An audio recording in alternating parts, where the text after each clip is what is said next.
पंडित जी को नमस्कार करते ही लिखना शुरू करता हूँ। देखता हूँ क्या लिख पाता हूँ। क्यों जी, आज बाजार न जाकर ये कौन सा नाटक शुरू कर दिया है आपने? और अचानक ये आप कॉपी कलम लेकर क्यों बैठे हैं? क्यों श्रीमती जी, सभी तो कुछ न कुछ लिखते रहते हैं और मैं भी तो अकेला हूँ और अकेले अकेले इसे लिख लूंगा। लिखूंगा ये तो आप कब से कह रहे हैं, पर आप लिख क्या रहे हैं वो भी तो जरा बताइए। वर्ण परिचय। मतलब क्या है इसका? मैं मानती हूँ कि मैंने आपसे थोड़ी कम पढ़ाई की है, पर मंद बुद्धि तो नहीं हूँ ना।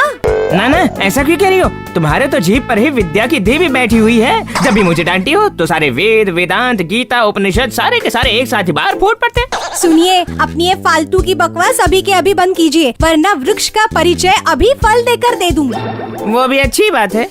सुनिए, अब बहुत ज्यादा हो रहा है, कह देती हूँ। अगर भलाई चाहते हैं तो इस वर्ण परिचय का क्या किस्सा है वो कम से कम शब्दों में बताइए। बस जब तुम ये चाहती हो कि मैं खुलूं तो फिर मैं खुल ही जाता हूँ, मतलब एक एक करके खोलता हूँ। उफ, ये आदमी अब बर्दाश्त के बाहर होता जा रहा है। मैं क्या करूँ, मुझे तो कुछ भी समझ में नहीं आ रहा और इतना गुस्सा आ रहा है मुझे कि क्या श्रीमती जी? मैं बस मजाक कर रहा था। तो फिर मैं कहूँ श्रीमती जी? रेडी? 1, 2। जरा इनका नाटक तो देखो, लगता है कि सहारा के मरुभूमि से दौड़कर यहाँ रुकेंगे। क से कामचोर, ख से खड़ूस, ग से गधा, घ से घोड़ा। अरे तुम सुन तो रही हो ना? च से चमचा, छ से छिछोरा, ज से जंजाल, झ से झाड़ू।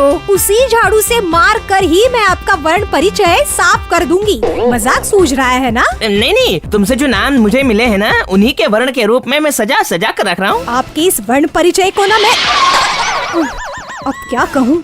जाइए अब इस ढोल को, मतलब शरीर को जरा हिलाइए डुलाइए।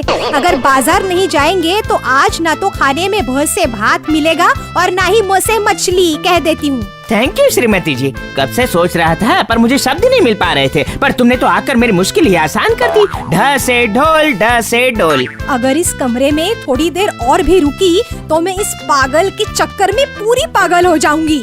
मिल गया, प से पागल। क्या बात है। आज तो श्रीमती जी का मूड फिर से खराब हो गया। आज फिर से मेरी खैर नहीं है। अब मुझे ही कोई नई चाल चलनी पड़ेगी।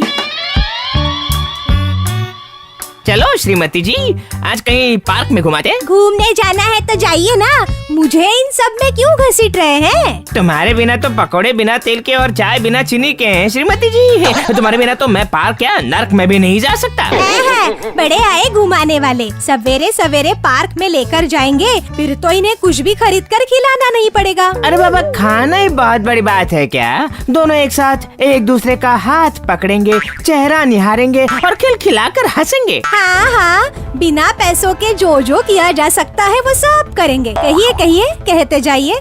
बहुत सारे कंजूस देखे हैं, पर आपके जैसा मक्खी चूस कंजूस मैंने अपने जीवन में कभी नहीं देखा है। अरे रुक क्यों गई? फुल स्पीड में चलाओ गाड़ी, हाईवे पर चल पड़ी है तुम्हारी गाड़ी। हाँ, वो तो कहोगे ही। पूरा जीवन लोगों के चमचे बनकर बकरी की तरह ही तो जिया है आपने। अब उस पार्क में जाकर मुझे हाई स्पीड बता रहे हैं।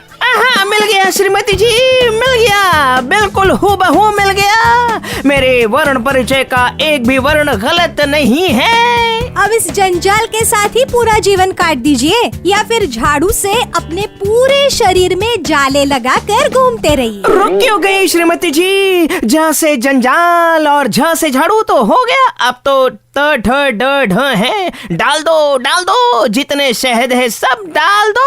हाँ? फिर से वर्ण परिचय तक पहुंच गए। ठीक है, उसे ही खा लीजिएगा, मैं चलती हूँ। तुम चली गई तो मेरे टिफिन का क्या होगा? टिफिन नहीं मिला तो ऑफिस में इज्जत की धज्जियां उड़ जाएंगी। नहीं, लगता है ये वर्ण परिचय आज मेरे टिफिन का सत्यानाश करके ही रहेगा। अरे ओ श्रीमती जी, कहाँ गई तुम? अरे ओ श्रीमती जी, सुनो तो, ए मेरे प्यारे।